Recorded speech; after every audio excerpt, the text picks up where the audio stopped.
Hello दोस्तों, तो मैं लेकर आ गई हूँ फिर एक छोटी सी और इंटरेस्टिंग सी कहानी। तो चलिए हम अपनी कहानी स्टार्ट करते हैं। गांव के एक छोटे से कच्चे घर में शंकर अपनी बूढ़ी माँ और धन्यो देवी के साथ रहता था। बाप बचपन में ही गुजर गए थे। माँ ने लोगों के घर बर्तन मांज कर शंकर को पढ़ाया लिखाया। शंकर पढ़ाई में होशियार था। जब उसे शहर में नौकरी मिली तो माँ की आंखों में खुशी के आंसू आ गए। माँ बोली, बेटा, भगवान ने मेरी सुन ली। शहर जाने के बाद शंकर बदलने लगा। फोन पर माँ की बातें उसे बोझ लगने लगी।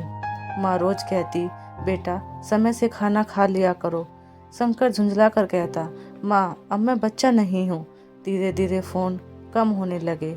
माँ रोज दरवाजे पर बैठकर बेटे का इंतजार करने लगी। एक दिन माँ बहुत बीमार पड़ गई।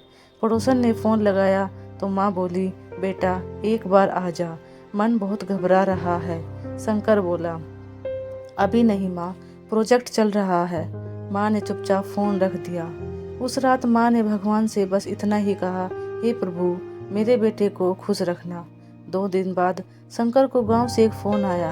आवाज कांप रही थी, शंकर, तेरी माँ नहीं रही। शंकर के हाथ से फोन गिर गया। वह दौड़ता हुआ गांव पहुंचा। घर वैसा ही था, लेकिन माँ की आवाज नहीं थी। अंतिम संस्कार के बाद शंकर माँ के कमरे में गया। तकिए के नीचे एक चिट्ठी मिली।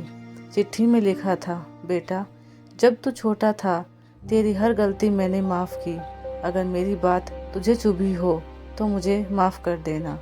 मैंने तुझसे कभी कुछ नहीं मांगा सिवाय तेरे 2 पल के। खुश रहना बेटा, तेरी माँ।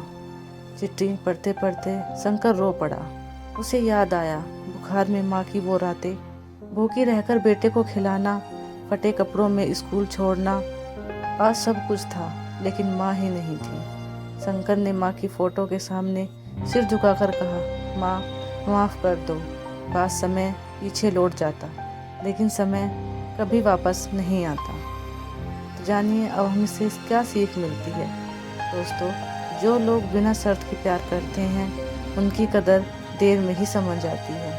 तो आप भी ऐसा ना करें, सबकी कदर समझें, अपनी माँ से बहुत ज़्यादा प्यार करें और उनको इज्जत सम्मान दें।